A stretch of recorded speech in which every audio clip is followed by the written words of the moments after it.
Good morning, everybody, and thank you once again for tuning into the African Reform Movement channel, where we discuss everything African reform with an emphasis on Ghana. As always, I'm your host, Uche, and we have Dr. Nii and Widaka with us as well. Just want to say thank you to everybody who subscribes to the YouTube channel. We now have 105 subscribers, so thank you very much for that. Thank you to everybody who has shared the video throughout the last few months and let people know about the channel and what's happening. If you're joining us for the very first time today, welcome. Just want to let you know that Dr. Nii has a number of social media handles where he can be reached at. That's the thing at the bottom of your screen there. Don't worry, all of this information is contained within his description box on his YouTube channel. So I just wanted to draw your attention to it, okay? We ask that all questions regarding this episode are brought up during the live stream. Please don't send anything else afterwards because unfortunately we will not be able to go back into the YouTube video and forward the questions to Dr. Nii. It has to be live to be able to answer it. If you've joined us before, you know that Dr. Nii has mentioned a few of his books, one of the most popular ones being The Fifth Republic. That can be purchased at his Book Nook store. The information at the bottom of your screen there. This is also on his YouTube channel, so you can copy it from there. If you don't have the time, write it down now. Dr. Nii also has a website called Sankofa Africa, where it covers lots of news concerning mainly Ghana, but different things happening around Africa as well. And he's also written some of his pieces there, so you can read those at your own leisure. And if there's any questions you have, you can contact him on his social media platforms. Okay? So today, the topic is Heroes and Sheroes of Ghana. I love that, Sheroes. So over to you, Dr. Nii. Talk us through these amazing men and women and the contributions they've made to your country. Thank you very much, Uche. Now I'm sure you become a professor on Ghana. Now you know so much about Ghana. It's not funny. Thank you very much, Uche, and thanks to the audience, those who have made time to be. I think this is our 35th or 36th episode. We started this in April this year. Yeah, and today is going to be our last edition for this year. I thank you all, and may God bless you. May God richly bless you in this coming in the festive season. May the new life which is coming to the world on the 25th of December lead you to a better and a brighter new year, 2022. Okay. Thank you very much for the support you've given this channel. Today, I've decided to talk about Heroes and Sheroes of Ghana. I think I want to end the year without any controversy. This is a very soft year, no controversy at all. And I'll talk about principally 10 people, non-political 10 people, so that there's no controversy. And I've listed them in chronological order, not in order of importance, because they are important. All right. So the first person is not necessarily the most important person. And last person is not the least important person. It's just the chronology, how they when they came onto the scene. The first person, can we please have the first slide? Yep. So, Heroes and Sheroes of Ghana. The first person is Nana Kwame Nkrumah. For those of us, or for those of you who know the history of Ghana, how this country came into contact with Europe, this name will be the first to be on your mind. Nana Kwame Nkrumah. He was the chief of Enumansa. Enumansa is a word, it's a contraction of two words, enum and sa. That is, if you drink, it will never finish. This Enumansa, which is now called Elmina. Okay.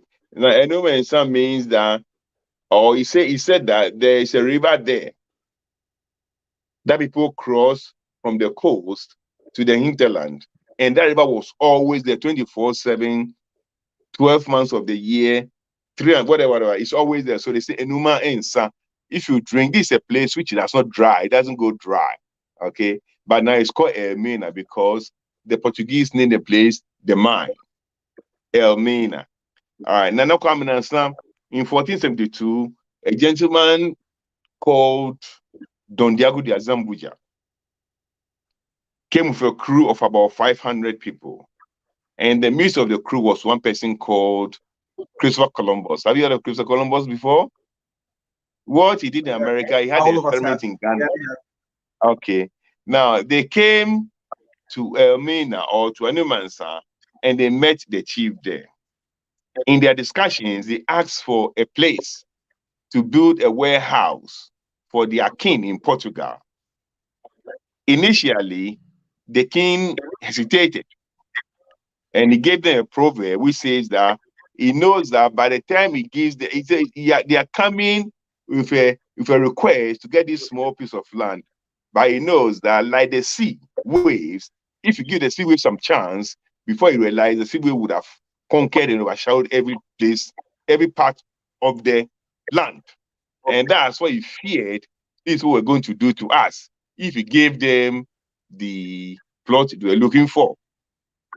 So obviously, he wasn't keen to give them the land because he had this premonition that this was going to be a stepping stone to conquer us and take our land from us.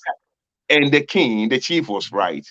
Because he was hesitating, Don Diago Zambuja just went back to the ship, fired some cannons. When the chief saw the firepower, he quickly submitted. We realized that if he didn't give them the land, they will destroy him and his kingdom. So he gave them the land. They said they were going to build a warehouse there.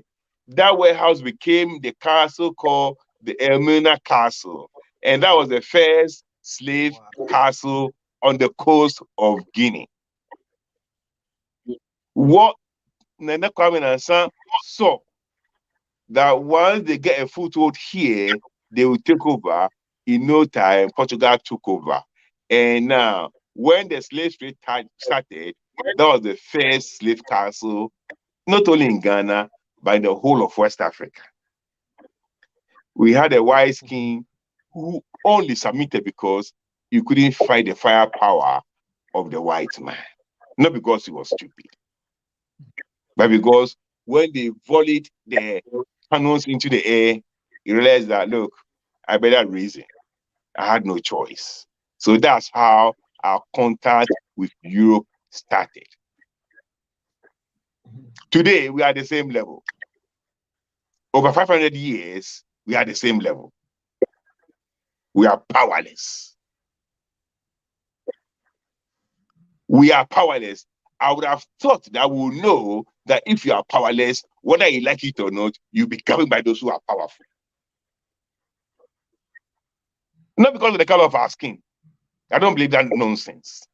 If Nana Kwame Nansan had equal firepower, there was no way he was going to give that land to them.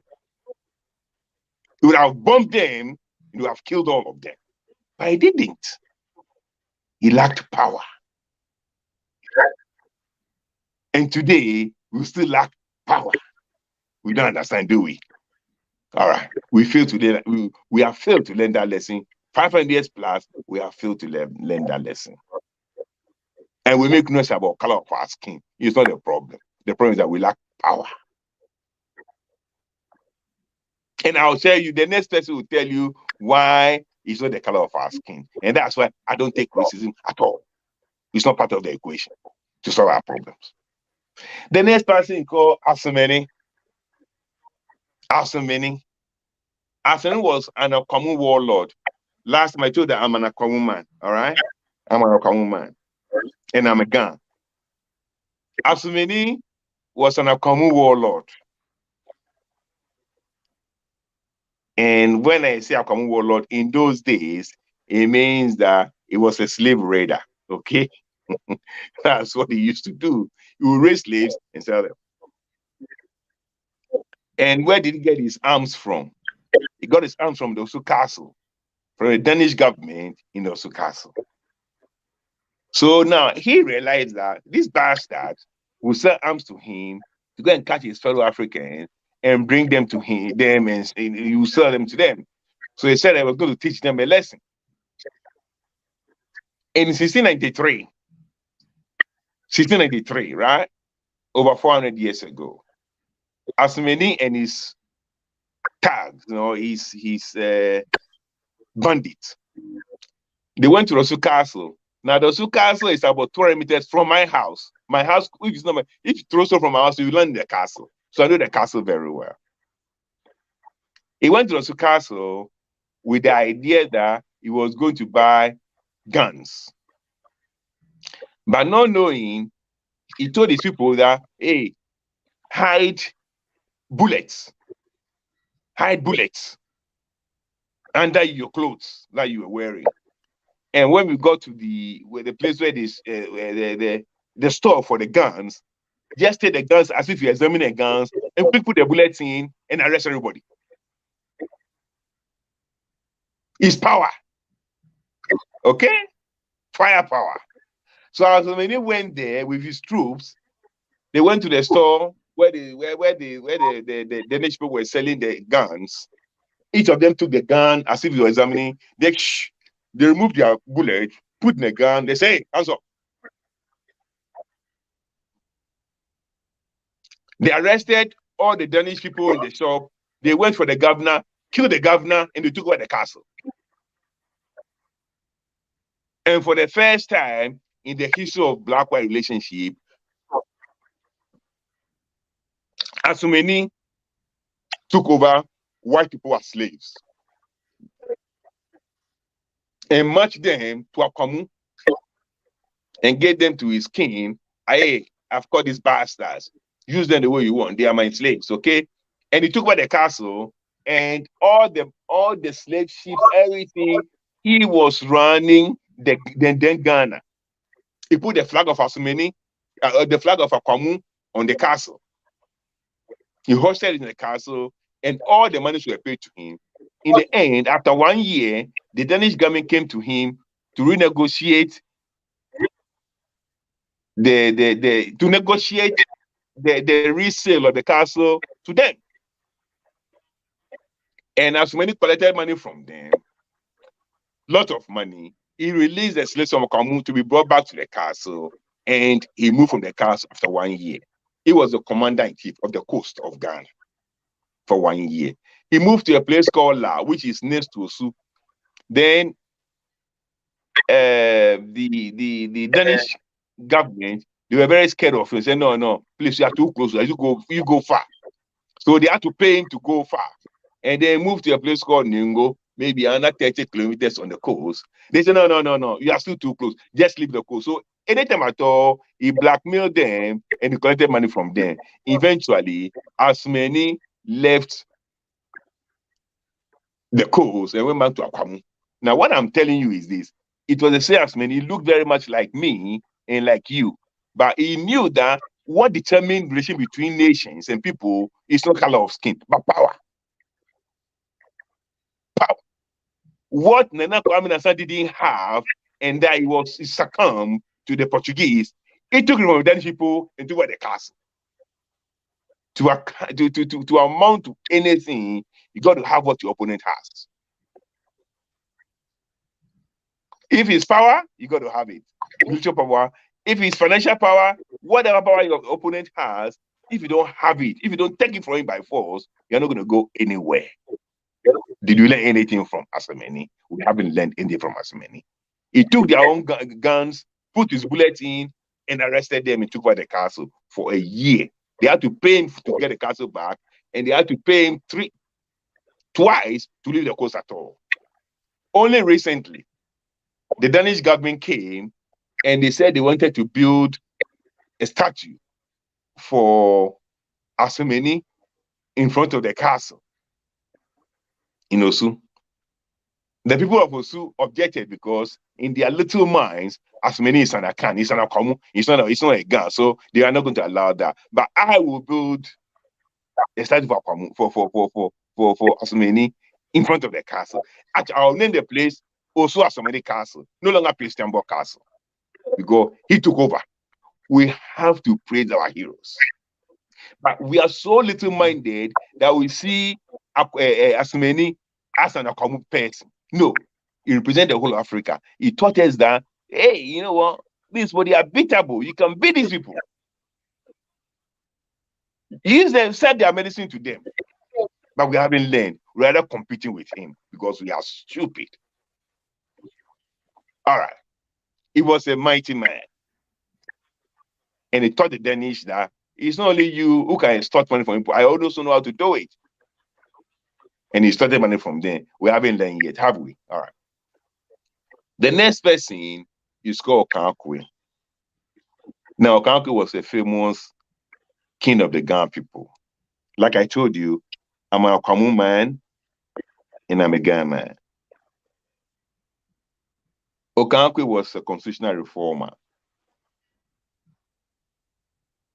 Oh, this is not how I plan to do it. All right, next slide.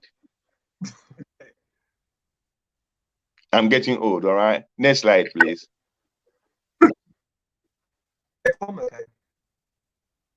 Yes. So in the group of 10, there are 5 of them that I'll call patriotic leaders. I was speaking of Kwame Nkrumah around 1742. I was speaking no. The next one, the previous one. Yeah. No, the previous one. Sorry, yeah, okay. No, again. Sorry, the second one. Yes. This is it. Yeah. So there are 10 leaders, okay? Now, the first, I've separated 4 of them as patriotic leaders. One is Kwame Nkrumah, I've spoken to you about. The other one is many I've spoken to you about. And the third one is ARPS, Aborigines Right Protection Society, around 1897. Like I said, I've put this whole in order of in chronological order. Now, I've put them together, ARPS, because I don't want to single them. There are too many of them that form that group. But fundamentally, these people were intellectuals and lawyers in the Gold Coast at that time when the British government brought the Lands Bill of 1897, in which the Crown, the monarch of England or UK or whatever he or she is called, was going to take over all the public lands of Ghana to be crown land, like it happened in Australia here. You know, they brought the Lands Bill in 1897 Lands Bill, and these patriotic people put their own money together and they traveled to Europe, to England, to go and meet the Secretary of the Colonies, Christopher Chamberlain or something like that was his name. And they put a strong case that no way, we are not going to allow you to come and take our land. They fought back. And what did they have to do? The colony, they had to change their position and drop the Lands Bill. They took their money, their own money. Even people cannot buy their ticket from Accra to Kumasi. They took their own money from Ghana in those days to go to UK to go and talk to the colony, Secretary of Colonies at that time, that will not allow the king or the queen or whoever to take over our land. The land belongs to the people, the chiefs and people of Ghana. The land belongs to the people, the chiefs and people of Ghana, okay? And they fought against it. Unfortunately, from 1897 to 1957, 60 years, their work became zero.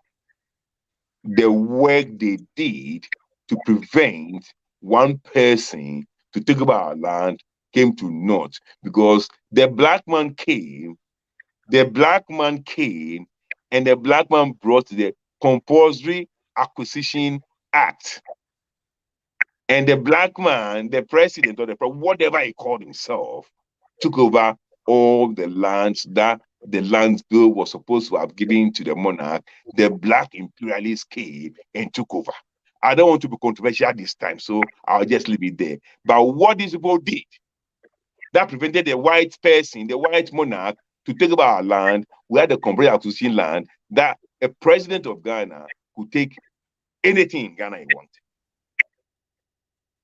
We actually made void, null and void, what say Mensa Saba, Kisley Hayford, and the rest did as Aborigines Right Protection Society. After 60 years, our own came and took over. That's Ghana for you, okay? That's the black man for you. Then the fourth person in this category, the only great one, Yasentwa of Asante, the Queen Mother of Ejusu. This lady was born in 1840. Ashanti lost its last conventional war against Britain in 1896. At that time, Yasentua's grandson, she being the queen mother, had appointed her grandson to be the chief of Ejisu, some few kilometers away from Kumasi. When the Ashanti kingdom fell, they exiled Asantini and Nana Jiman Prempe and some of his chiefs, including the grandson of Yasentua. So Yasentua then became the regent. She took over the chieftain of Ejisu. Now, 4 years after, what was his name? The governor general of the Gold Coast came to Kumasi in 1900. What's his name? I think it was called Hodgson, Frederick Hodgson. Frederick Hodgson came to Kumasi and demanded that he wanted a golden stool, the soul of Ashanti. He wanted they should bring a golden stool to and Yasentua felt that was sacrilegious. And this man said, bring your golden stool. Obviously, he wanted to take the golden stool because for him, it was money. But that was the soul of the whole nation. And Yasentua was shocked that Ashanti men were shaking. Then he said, if you men will not fight, I will lead the women to fight against this abomination. So Yasentua organized the women and they fought Hodgson. From March 1900 to September, Yasentua fought the most powerful nation in the then world. 6 months that she held the ground. Obviously, she wasn't going to defeat Britain. But she made a point. 60-year-old woman fought the most powerful nation on planet Earth at that time. Because men were running away. And today, what do we have? Men are running away again. We have a very corrupt government in Ghana. Men are not fighting. Men are scared. Men are scared.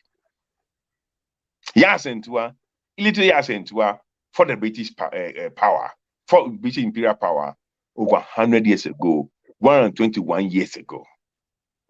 Obviously, she lost and she was also exiled to Seychelles, like the king. But because of the fight, they had the chance or they had the time to run away and hide the golden stool. And I think they gave a fake one to the governor. Yasentua was not scared to fight power. What are the girls of today, Ghana, doing? What are they doing? We want Yasentua again. 60-year-old woman fought the imperial power of Britain. As a matter of fact, I decided that I wasn't going to add any woman to this list because of Yasentua, because she has no close second. What she did, she resisted British occupation. She knew she was going to lose. I mean, the king had lost 4 years earlier. But I said, no, we cannot allow them to do this. They must know that we are a proud nation. Are we still proud today? She fought them, Yasentua. And under my government, I'm going to build something similar to what you have in Accra, the Independence Square in Accra. I'm going to build another one in Kumasi and name it after Yasentua. Nice. You see, people do not understand what these things mean. When Mandela was negotiating with Buthelezi before the South African, whatever, independence or whatever they want to call it, he agreed that he was going to raise 92% of Zulu land to the Zulu king, Zulu land to the Zulu king. And he was going to, he had so many concessions for the Zulu king. And the ANC Youth League was very upset that he had made these concessions to the Zulu king. You know, the ANC government was going to support his certain policies. They're going to do this, they're going to pay all these things. Mandela said they was going to do all. And the ANC youth was very upset. Mandela came on national television and said, keep quiet, shut up. If all the other nations in this country had fought a white man like the Zulus did, we would never have been colonized in the first place. Because there was no way the white man could have fought on 2 or 3 fronts at the same time. But because we're all cowards and all the Zulu people fought, they had the time to defeat the Zulus and colonize all of us. Shut up! If other ethnic groups in Ghana had fought the British like Yasentua did, we never have been colonized in the first. And that's the point. These are the things we have to teach our children. Yeah, that's true. I've got a question here. Some of them, I mean the people in your list, have been downplayed or forgotten by our leadership. Do you think it's because of the ethnocentric nature of some leadership? No, not so much that, but I just want to stay away from politics today. So yeah, you did say. I don't want to sound so. All right, if I go in that direction, I'll blow up everything. Okay.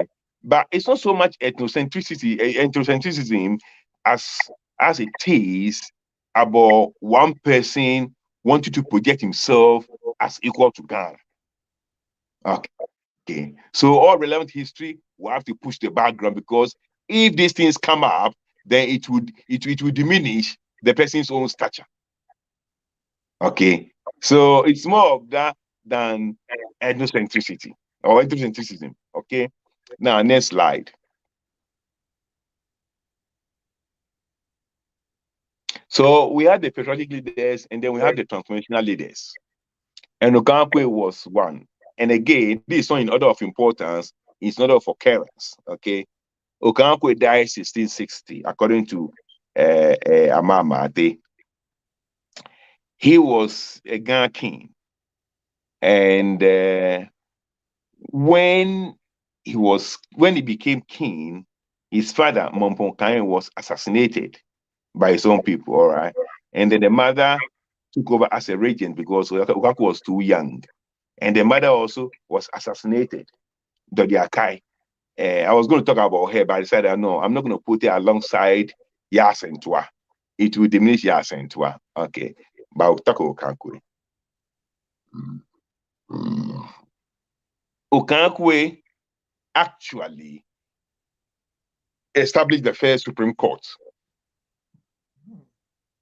Probably in Ghana, probably in Africa, probably in the world. I don't know. And he established not just Supreme Court, but what you now come to call Supreme Military Council, or the Military High Command of the Ghana state. Before then, the king was, they were all warrior kings, okay? But he separated the military and established a whole board to make the military independent of him, the king. He changed the Ghana constitution. Now, if you go to Accra today, in Accra, there's a place called Mojawe. Mojawe means the house of blood, or the place of blood. So that was the Supreme Court of the Ghana state. Now, he created Mojawe, and he empowered Mojawe with the military commanders of the Ghana states. So he built up Mojawe, and we call that military command Aquashon. Aquashon means group of 7, a song. Strangely, he used three words to form Aquashon. A song, which has been corrupted to Aquashon. These are the 7 military leaders of the Ghana state. And their head was the Aquashonche, or the chief of defense staff, and at the same time, the chief justice. Now, this was independent of the king, because he wasn't picking them. These regional commanders were actually selected by their own regions. So he created the first independent Supreme Court and the first independent military high command.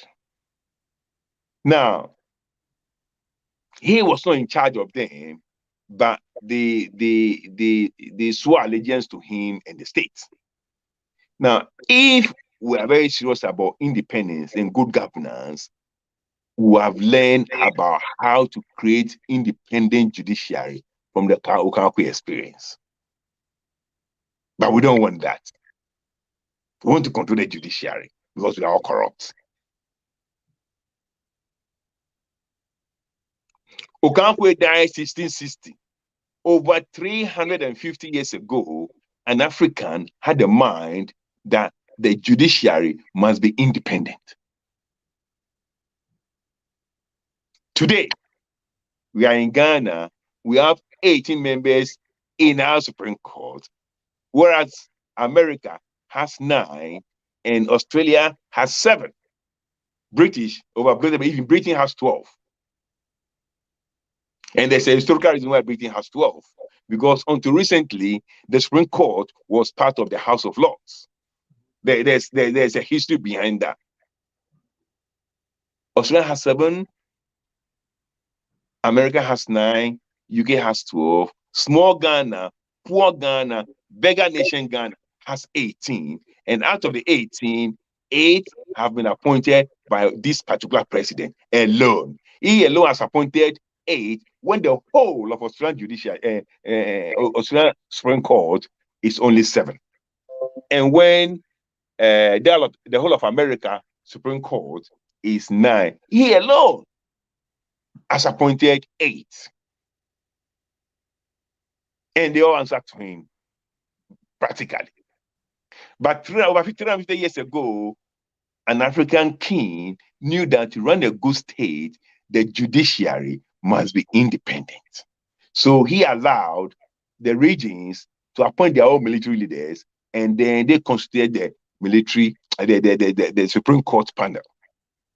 It is only Mujawe that could charge the king. And if the king is found guilty, the king will be killed. He gave them that power because he believed in checks and balances. 350 years ago, over 350 years ago, we knew that. Today, we don't know that. Okaikoi never sat in class 1.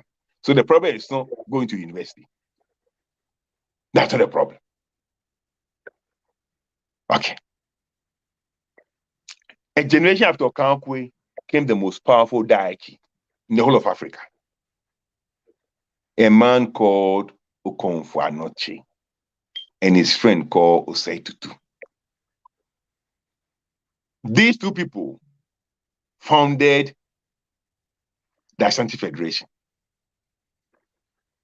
the most studied African traditional authority, the most studied traditional authority south of the Sahara, the most powerful and the richest. It was founded by Anokye, actually for his friend Tutu. Long story. We can talk about this the whole day. I'll just go to the next one. Oh, no. This is not the way I plan to do it. Next slide. Okay, before we go to the next slide, just a couple of comments here. Kenneth says, enjoying history lessons on a Saturday. Wash hands, I don't know what that means. all right. And Shika says, oh, come on, what's going on? Okaikoi was ahead of his time. Was ahead of his time. Yes, way ahead of his time. He created Mujawe and created the institution called Aquashon. When Obama came to Ghana, he said that we must now forget about strong personalities and build strong institutions. What he didn't know was that there was an independent judiciary in Ghana before America was founded. We had it here. over almost 150 years before America was founded at the end of the 18th century. In the middle of the 17th century, we had it in Ghana, a strong institution.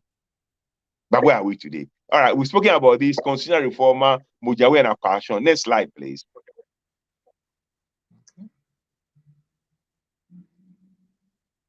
Anokye Tutu. We don't know exactly, but right now from 1680 to 1717, the greatest diarchy. A diarchy is ruled by two people. Like monarchy, one person. Okay. It was like the Aaron and Moses combo or Jethro and Moses combo. 2 in 1, almost inseparable. You can't talk about one without the other. They are the good Siamese twins we need. And when he was going to create a state, he said, look, we cannot allow every clan and every family to be a state. We have to have a criteria to create a state, to make it workable.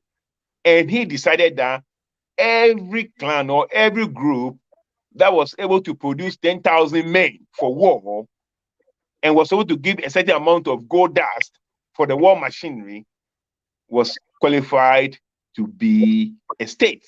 It means it's got men to defend itself and it's got an economy to sustain itself.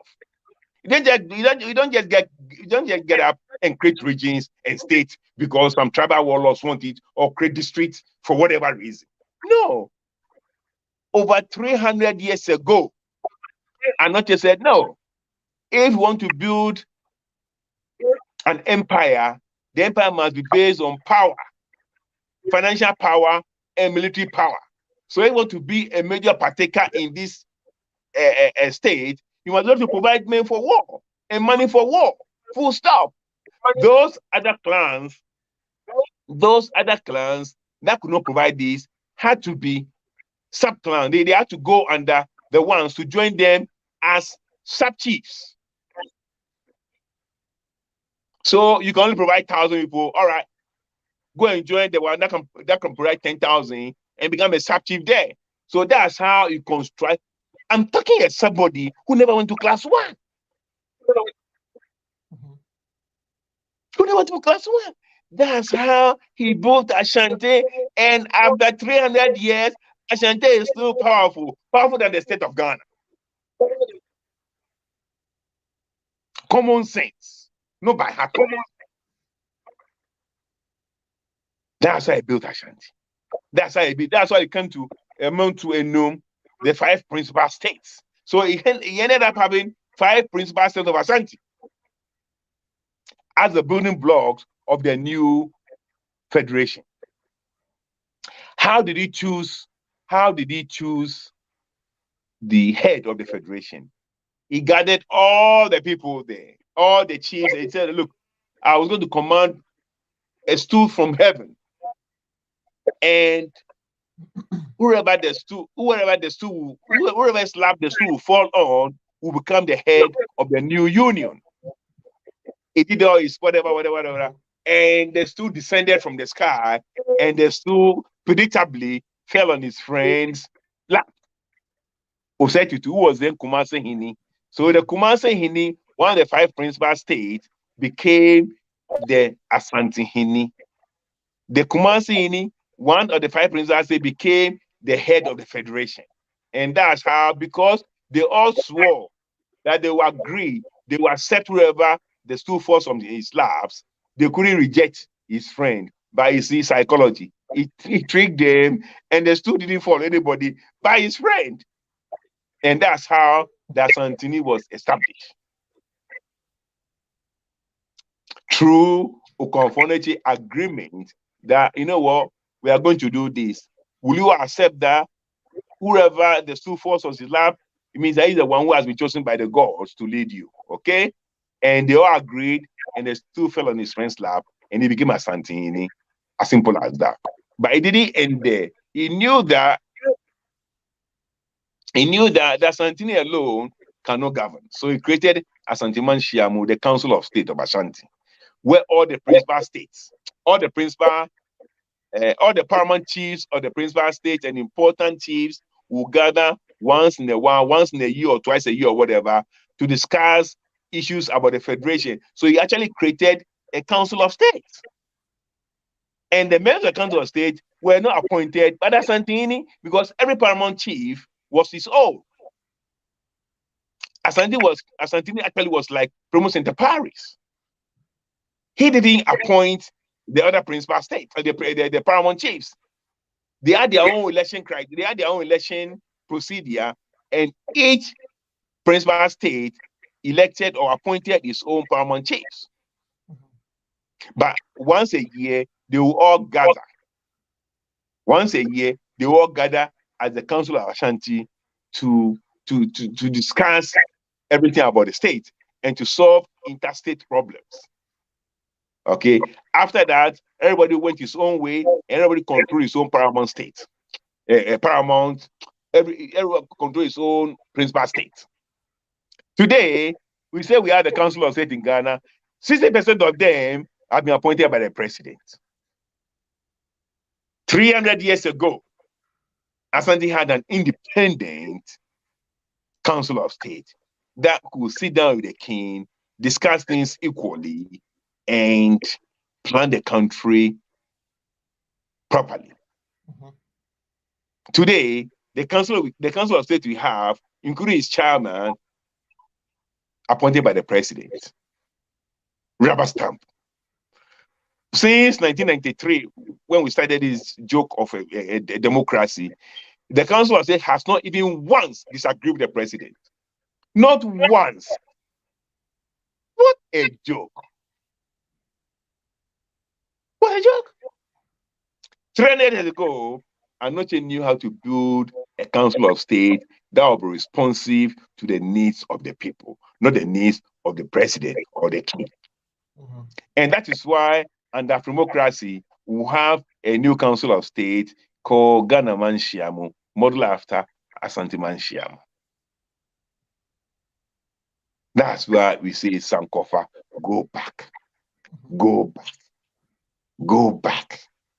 Because there is no way we're going to be successful if we forget the good element of our own traditional system of government. It's impossible. No country has done that before. If you read about the history of evolution of democracy in UK, you understand what I'm talking about. They didn't go and copy anything from anywhere. They build their own systems and refine it and refine it and refine it and add to it and up to where they are today. And of course, the Confederacy, as well as the Confederacy already, how it was structured. This is how we're going to do it. This is the way the state will relate to Kumasi, the capital city-state. Okay, he established interstate relationship, the relationship between the Asante Nii and the other and the paramount chiefs and everything. That's how one man, not a constituent assembly of jokers, one man built a nation that has stayed up to today. One man. Konfanochi. May you rest in peace. Next slide. Tetteh Quarshie, the Great. He transformed the economy of Ghana. Unbeatable. Unbeatable. Tetteh Quarshie. This man, let me talk a little bit about this man. This man was one of 4 children. The oldest brother, the oldest brother, in Ghana, Tetteh means a second-born boy. And the first-born boy is Tetteh. So every first-born Ghana boy is Tetteh. Every second Ghana boy is Tetteh. Tetteh Quarshie's older brother was called Tetteh Ablenkpe. And then he had 2 sisters. Sorry, how do you spell the Tetteh? How's it different in spelling from this one? The Tetteh, the last letter is Y, and this one is H. Oh, okay, got it. Okay. So Tetteh Quarshie, then he had two sisters. One was called Desa. The other one was called Desa, and he was the third child actually, and the fourth child was called Ayoko. Now I'll go through this quickly. Tetteh Quarshie had a daughter called Odufle. Then Odufle married a man, and he had many children. One of them was called Ofe. The Ofe married two women and had 6 children. One of them was called Dakon. And Dakon married a woman and had 4 children, 3 boys and a girl. And the boy, the oldest boy, is called Niamu. He's the one talking to you. And Desa married a man called Tetteh Quarshie. They had many children. The last child was called Moko. Moko married a man called Sabang, and they had many children. The last child was called Desa, was named after her grandmother, Desa Ofitenkong. Desa Ofitenkong married a man called Awechashite. They had 6 children. The second child was a girl called Buto. Buto married and had 4 children. The oldest child was called Nyamu. I'm the one talking to you. So actually, my mother and my father were third cousins. Okay. And my first ancestor was the older brother of Tetteh Quarshie from from the father's side, and the other ancestor was the older sister of Tetteh Quarshie from my mother's side. So that's how I'm related to Tetteh Quarshie. Now, this man was born in 1842, and he was trained as a blacksmith. He studied blacksmith. He was an apprentice of his brother-in-law, that's my great-great-grandmother's husband, Tetteh Quarshie. And then that was in Osu. Then along the line, the Basel missionaries came and they opened a blacksmith training school in Mampan in the present-day eastern region of Ghana. So Tetteh Quarshie's brother-in-law, my great-great-great-great-grandfather, said, look, you've learned the black man's blacksmith, big whatever. Now that the white people have brought their own one, I think it's a good idea to go and learn the white man's own too. So he moved to Mampan to go and learn blacksmith according to the European standards. Now, when he finished, he came back to Osu to come and work with his brother-in-law. But then the brother-in-law used to send him to go to Fernando Po into the Equatorial Guinea to go and bring coal tar. At that point in time, coal tar was a sealant, what they used to seal the things they worked on. So the Quarshie would travel in canoes to go to Equatorial Guinea to go and bring the coal tar. On one such expedition, when he got to the harbor, or whatever you want to call it, port in Equatorial Guinea, this man saw a ship. People were carrying stuff into the ship. This was in 1872. This was in 1870, sorry. 1870. Tetteh Quarshie was then 28 years old. He saw people carrying, so he asked that, what are they carrying? And he saw white people there. Mind you, this man had worked with white people in Mopankropong as an apprentice blacksmith. So he was quite comfortable with white people, and I'm sure he could speak 1 or 2, whatever language they were speaking. So he asked the question that, where are they taking this to? And they told him that they're taking it to Europe, the white man's place. Then he said to himself, if the white man will come all the way here to come and get this thing, then this must be very, very important. So immediately, he forgot about the coal tar he was going to buy, he started chasing. He was told that this thing was called cocoa.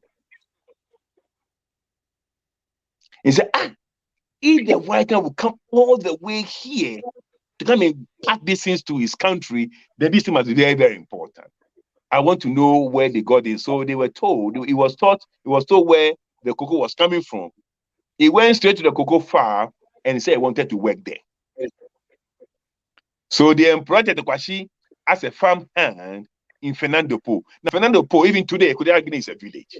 So as far as I'm concerned. So you can imagine in those days, this man left Accra or left Osu, the most cosmopolitan city in the whole of Black Africa at that point in time, to go to a village of Fernando Po in back, whatever, Equatorial Guinea. But it was prepared to bring cocoa back to Ghana because he saw that the white man had come all the way to come and get cocoa. Now, it takes about 6 years for cocoa to be planted and mature. And Tetteh Quarshie spent 6 years as a farm hand to know everything about the cocoa. From the time it was planted, what they had to do to the time it was harvested.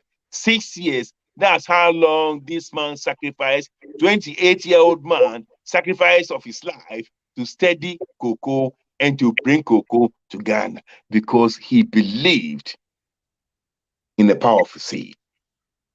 But through one seed, you can make a farm, you can make an economy, you can make a nation. He believed. It wasn't easy. How was he going to bring cocoa out of Fernando Po, a protected commodity? Man of vision, Tetteh Quarshie. May he so rest in peace. He studied his supervisors and he realized that one of them was very kind. So because of malaria and death, they never kept one person there for long. They kept rotating them. So when this guy came in the seat here, he said, this is my time to make the move. So he went to this man and he told the man that, you know what? I came here to come and buy quota and I've become a farmer. Where I came by the sea. We're not farmers. We don't know anything about it. And they haven't seen for 6 years. They all thought I died. Please, is it possible that you give me some of this cocoa for me to go and show them that I'm not a farmer? For them to know that this is what I came to do here. I wanted you to give me evidence that I'm not a farmer, but this is what I came to do here in Fernando Po, for them to believe me. Mm-hmm. The supervisor believed his story. Oh, no problem. Oh, so you're not a farm? No. I came to learn everything here. I'm a farm hand. I came to buy this thing and I lost my money. So I decided to work a little bit, get money to buy the quota and take it to my brother-in-law.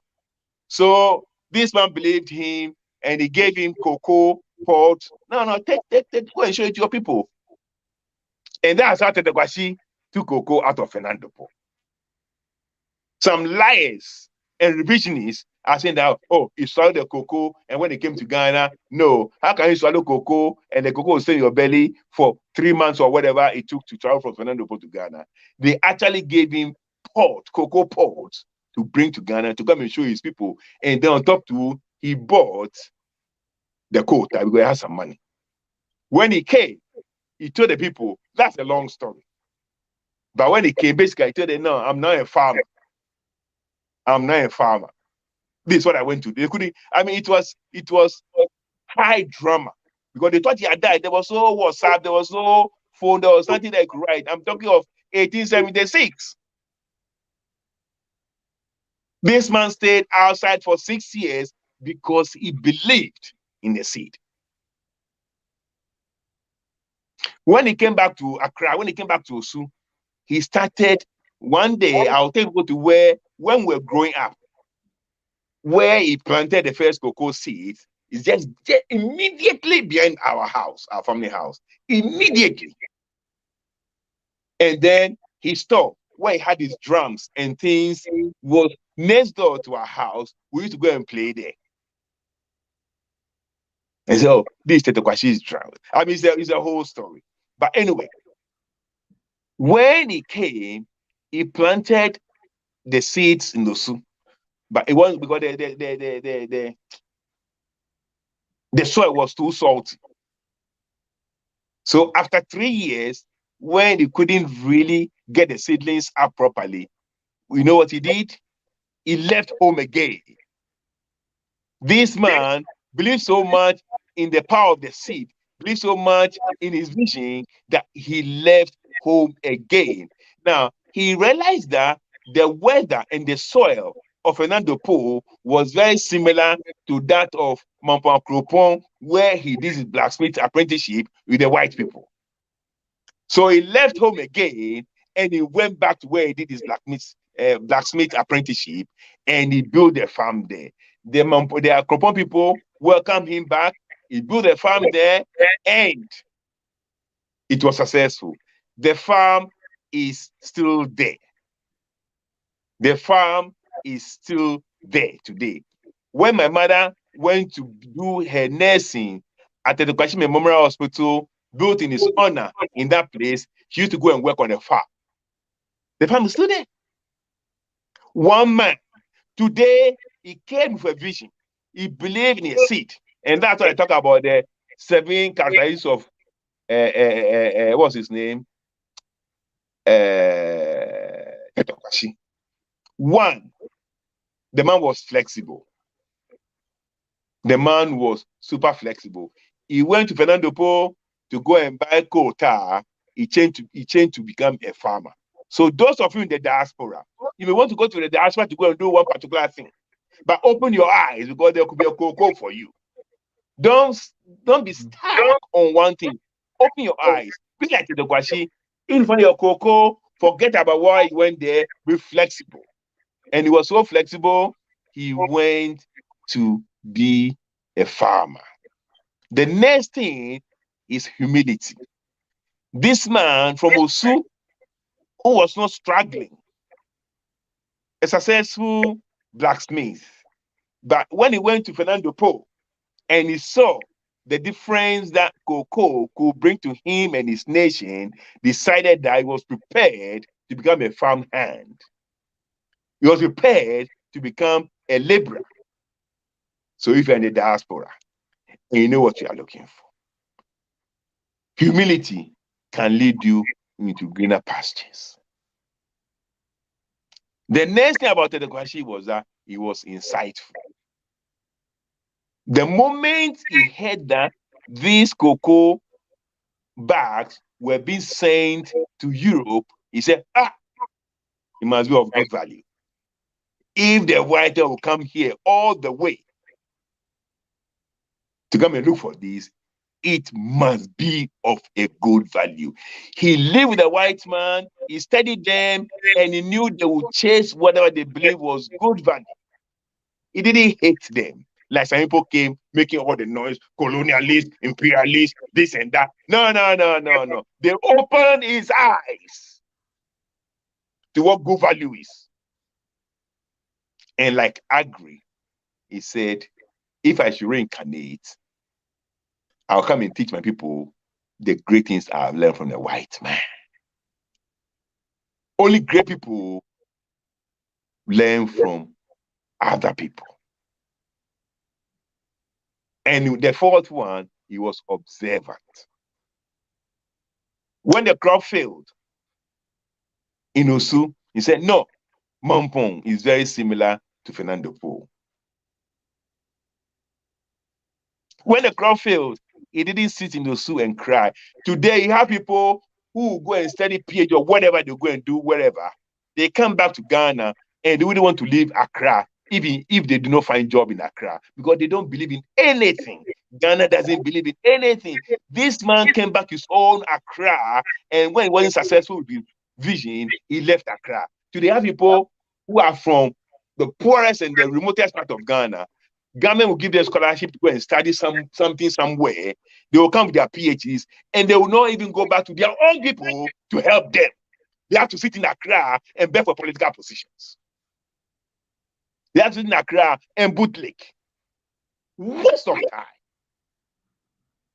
Tetteh Quarshie came back to Accra. When he went successful for 3 years, he left Accra again to where he believed he could put his vision into action. And today, Ghana is benefiting. Today, Africa is benefiting. Because of one man, Africa produces 75% of world cocoa. One man. Cocoa is the mainstay of Ghana's economy, and that of Cote d'Ivoire. One man. I was reading about the education reforms of Chief Obafemi Awolowo when he was premier of Western Nigeria. And they said he did all the things he did from cocoa sales. The massive, the unprecedented education reforms ever south of Sahara in 1955 was done by Chief Obafemi Awolowo using cocoa money. Go and read about Awolowo on his Wikipedia page. One man, Tetteh Quarshie, brought cocoa to West Africa. One man. When he came, he didn't stay in Osu, he didn't cry, he didn't say he forgot about the blacksmithing. He took the seeds, the pot to Mampang Kropong to go and start the business there. And after his first harvest, he shared the cocoa seed to everybody. He didn't take one. And that's how cocoa spread. One man with a vision. The next thing, well, I was patriotic. He didn't do these things because of himself. He was quite comfortable already. When he planted the first harvest, which happened, I think, 1885 or thereabouts, the first harvest, he shared everything for everybody.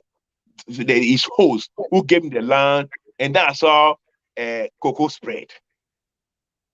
And now, when he taught them how to plant the cocoa, and that's why the first time Ghana exported cocoa was 1892, the second harvest. But that was in 1893 or whatever. But that was when Tetteh Quarshie died 25th December 1892. So he didn't even live to see the first exports. But he shared a cocoa. The man was spiritual. These are the things we have to teach our children. These are the things we have to teach our children. Because they have to know that they have to be flexible. They have to be insightful. They have to be humble. They have to be observant. They have to be patriotic. They have to be spiritual. They have to do all these things. When you have a vision, when you believe in a seed, you got to live for it. If it doesn't work here, you got to move. We have so many people, graduate unemployment, this and that, because everybody wants to be employed. No, be like Tetteh Quarshie. If it doesn't work for you in Accra, go to somewhere else and go and start there. People who do not come from Accra, from somewhere, they don't come to Accra to look for job. PhDs, walking around, no job, nothing. They've studied, they wouldn't go back to their own place to help their people. To help their own people. Tetteh Quarshie came to his own people and he left again. That's why I wrote this book for him. Tetteh Quarshie, they start to follow. Yeah. When Jesus Christ was born, Tetteh Quarshie, they start to follow. Tetteh Quarshie, they start to follow. If you want to be successful, if you want to help your country, if you want to bring the next cocoa, be it financial, be it political, be it technological, be it whatever, you have to follow this man. Tetteh Quarshie, they start to follow. This is the man who should be taught in every school in Ghana, and in West Africa, and in Africa. When Gordon Godwin became governor of Ghana, or Gold Coast, he tried to look out for, because there were so many conflicting ideas about who brought cocoa. He set up a commission, and it was clear, 100% clear, that Tetteh Quarshie who brought it. This is the most significant Gold Coaster. That's how I described him. And when they built Achimota School, he said one of the houses should be named after Tetteh Quarshie because he used cocoa money to build. And he promised the Quarshie family £3,000 every year for the upkeep. All right? The white man came and made this man the star. And he established the Tetteh Quarshie Memorial Scholarship in Achimota School. He established the Tetteh Quarshie Memorial Scholarship in Achimota School. The white man saw the importance of this man and made him the most significant Ghanaian. And the black man came. The black man came. And the black man who actually benefited from the Tetteh Quarshie Memorial Scholarship in Achimota changed the name to CMB Scholarship, Cocoa Marketing Board Scholarship, because nobody's name should be higher than his. That's what the black man did. So I don't want to be controversial. So I'm not mentioning names. Okay? But that's what happened. And the Tetteh Quarshie Memorial Scholarship became Cocoa Marketing Board Scholarship. Now, there was another black man who pretended he was a nationalist. And he wrote a book, The Handbook of Akim Abuakwa. That's a book about his village, his tribal village. Okay? Now, in the book, you know what you call Tetteh Quarshie? You call Tetteh Quarshie an African native who brought something somewhere to bring prosperity to his village. He couldn't even mention Tetteh Quarshie's name because Tetteh Quarshie would then be bigger than him. Tetteh Quarshie don't belong to his ethnic group. So he couldn't mention. He's called the greatest Ghanaian ever, an African native. Something, if Donald Trump called any African today, there will be war.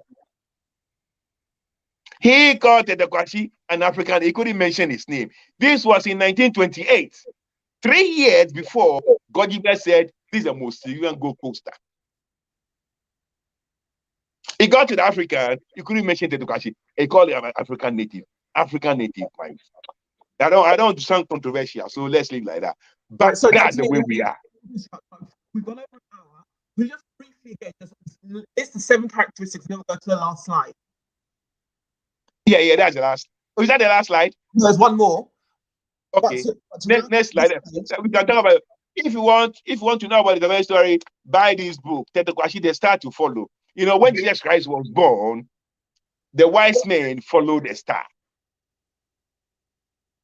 to where the Messiah was. It was a star that led them to where the Messiah was. If anybody wants to know who can lead Ghana out of his doldrums today, it is this man. It is this man. It is this man who made Ghana viable at all. At the time of independence, we had over $500 million in our reserves from cocoa alone. At the time of independence, Ghana's reserve for over $500 million was more than Indians' reserve. 300 million people in India had less than 5 million people in Ghana because of this man. One man.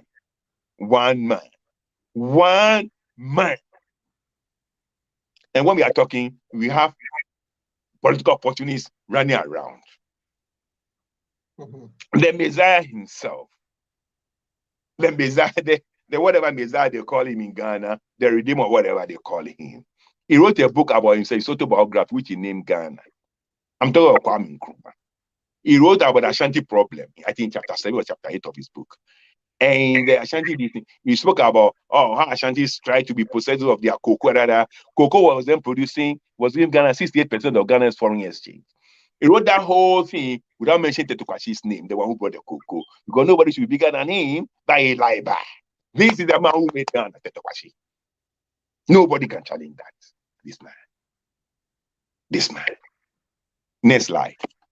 Okay. So could you just give us a quick recap of the 7 characteristics of Tetteh Quarshie? 1, flexible. Yeah. 2, humble, humility. 3, insightful. 4, observant. 5, patriotic. 6, spiritual. What's the 7th one? Maybe I've forgotten. Look, I'm getting old, okay? That's okay. Oh, no, I can't even. What's the seventh one? Where's the seventh one? Where's the seventh one? Where's the seventh one? Determination. Okay, brilliant.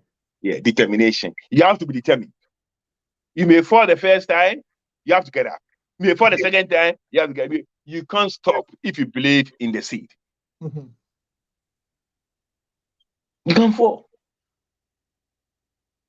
And that's the question for you. These are the things we have to teach our children. Nothing good comes easy. Nothing good comes easy. Yes, I know.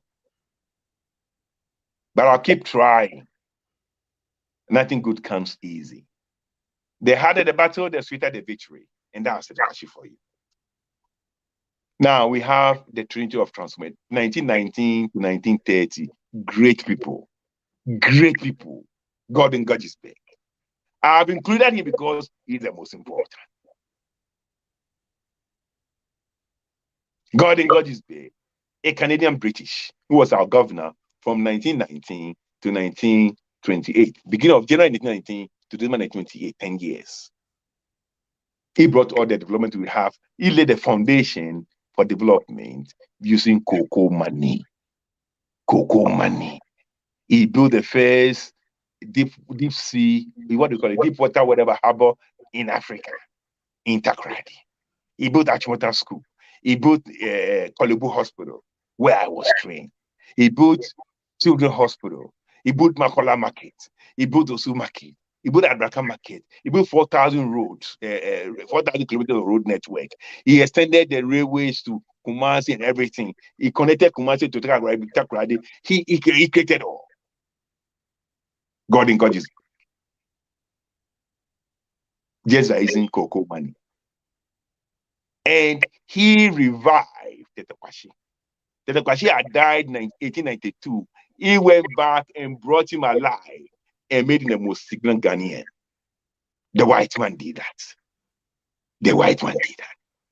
He has never heard of a man who could go and bring a seed from another country to his country to make his country prosperous. He has never seen it before.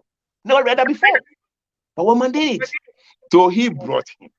And now we have Kisley Hayford, Joe Kisley Hayford, the great Joe Kisley Hayford. This guy was a member of the Aborigines Right Protection Society. But you see, that society was a one-issue movement. It was against the Lands Bill. But with time, Joe morphed into a political movement. This man, in 1920, formed the first political movement, not in Ghana, but all of West Africa. Mm-hmm. National Congress of British West Africa. This man. And he took his people with his own money. He took them to England to go and meet the monarch. And he put pressure on the monarch that we want our own university. In 1920, they must build a university for Ghana because we have to be independent and we must start building capacity. Mm-hmm. And then he said, we have to have Africans in the Legislative Council that advise the governor. And he said, we need a free press so that we can tell our own story. One man and his people. He went there and everything was granted. It was because of him that Achimota School was built in 1925. It was because of Joe Kisley Hayford. That's why we had the Gudgisbeck Constitution of 1925 that included Africans for the first time in any legislative council on our continent. And he won the seat of second D to be a member of the Legislative Council, Joe Kisley Hayford. He was the only person that Nkrumah was bold enough to mention in his autobiography as a great Kisley Hayford. You can't resist him. You can't resist him.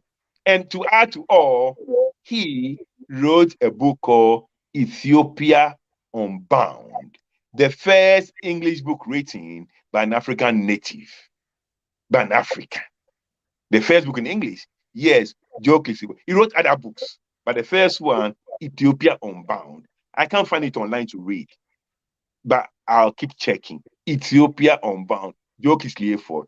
Unfortunately, this man died too early. He died in 1930. When we started getting to the peak, he died. And Ghana has suffered for it. Extraordinary man. Extraordinary man. The first, he brought the whole of West Africa, he brought the whole of that to Ghana. And he had branches in Nigeria, Gambia, I think Monrovia, Liberia, and Sierra Leone. National Congress of British West Africa. One man, his own money. And then we have Agri, a super transformational leader.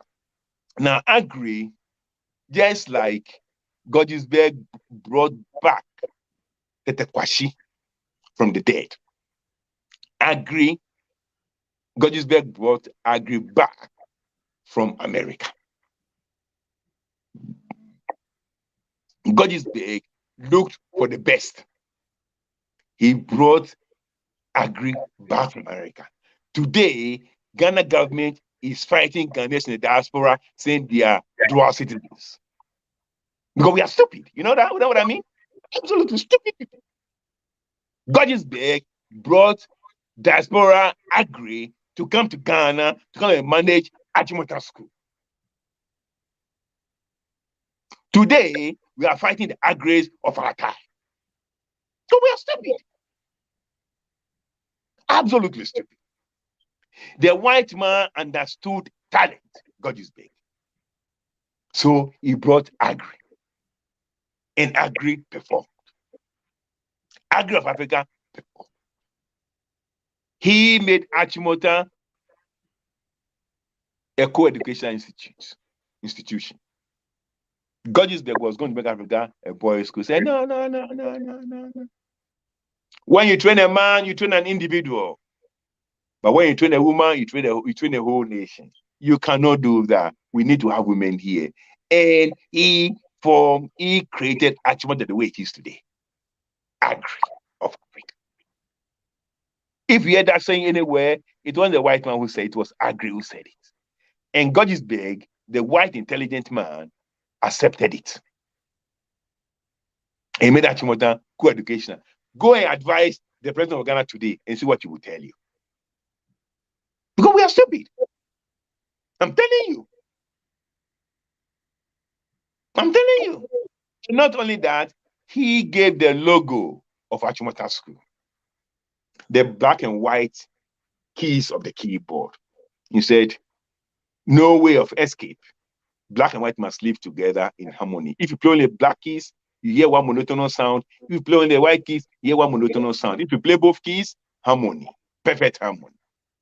And he used Achimota to symbolize the world he envisioned, a world where there will be peace among races, a world there will be peace among faiths, a world where there will be peace among ethnic groups, a world of interdependence. Now, nobody did that. It was Agri long before the UN came.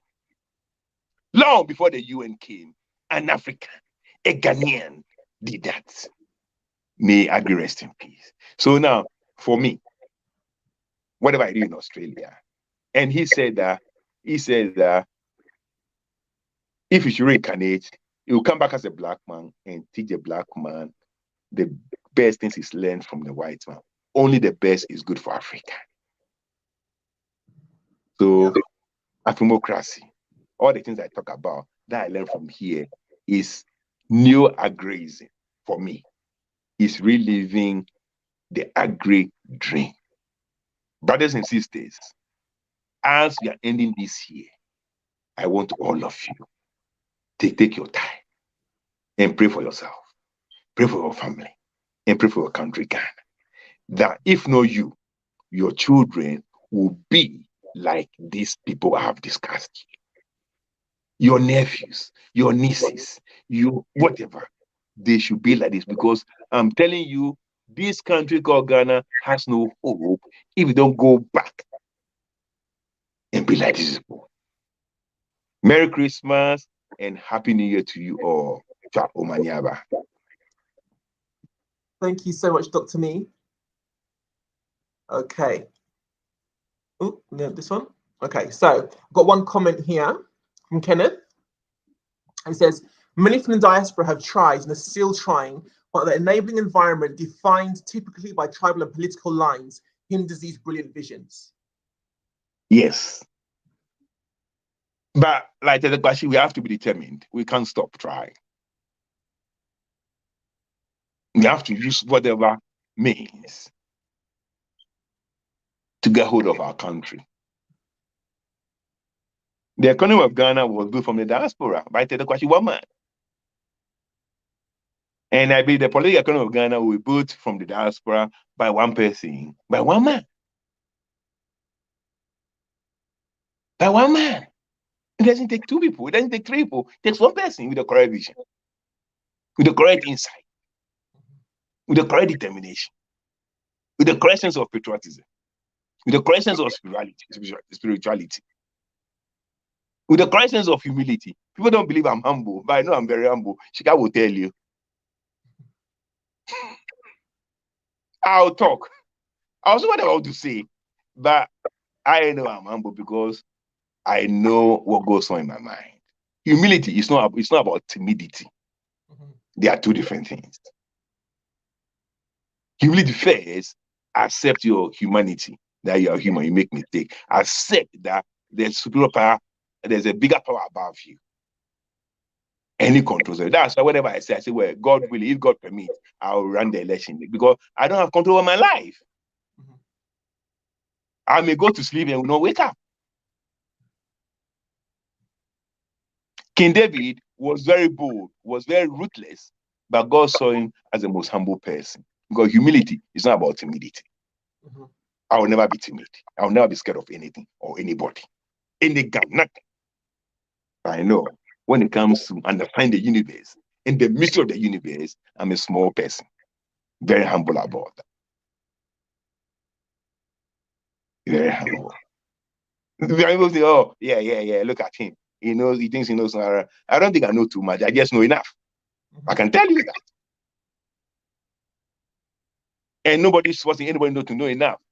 You can also know enough if you want to.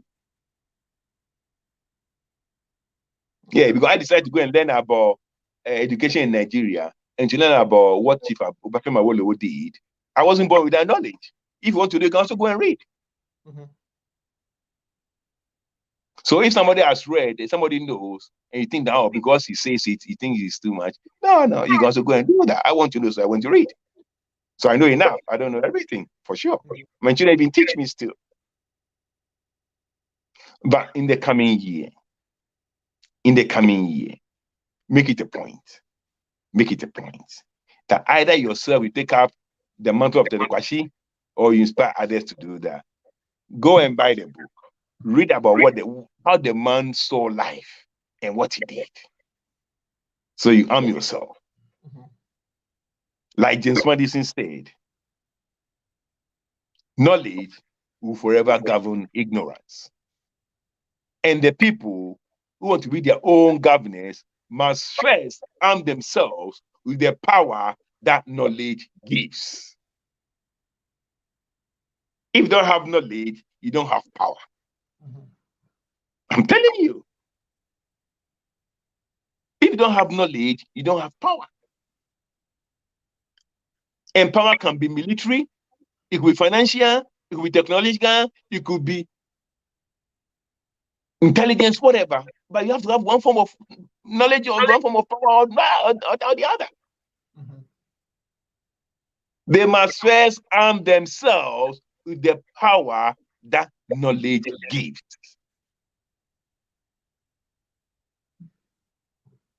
And the people who want to be their own governors must arm themselves because knowledge will forever govern ignorance. That's true. I think Marcus Garvey said it different. He said that knowledge will govern the world and ignorance will carry its burden or something like that. Knowledge will govern the world and ignorance will carry its burden. And we are carrying the burden of the world. If you want to hide something from the black man, put it in the book. You won't open it. Let's all say that this year is the end of this menace, of this tragedy. Next year, we are going to seek knowledge. We are going to be determined. We are going to define our vision. We're going to define our seed. And we're going to make sure that our seed will germinate and bless our people and bless our continent. In Kosilele, Africa, God bless Africa. Amen. Amen. Amen. Thank you, Dr. Nii, as always. Thank you for that. Thank you for everybody who joined us on this, our final broadcast of 2021. I appreciated all of your comments and your interaction with us. Much appreciated. Once again, thank you to all those of you who have subscribed to Dr. Nii's YouTube channel. We now have 105 subscribers, which is fantastic.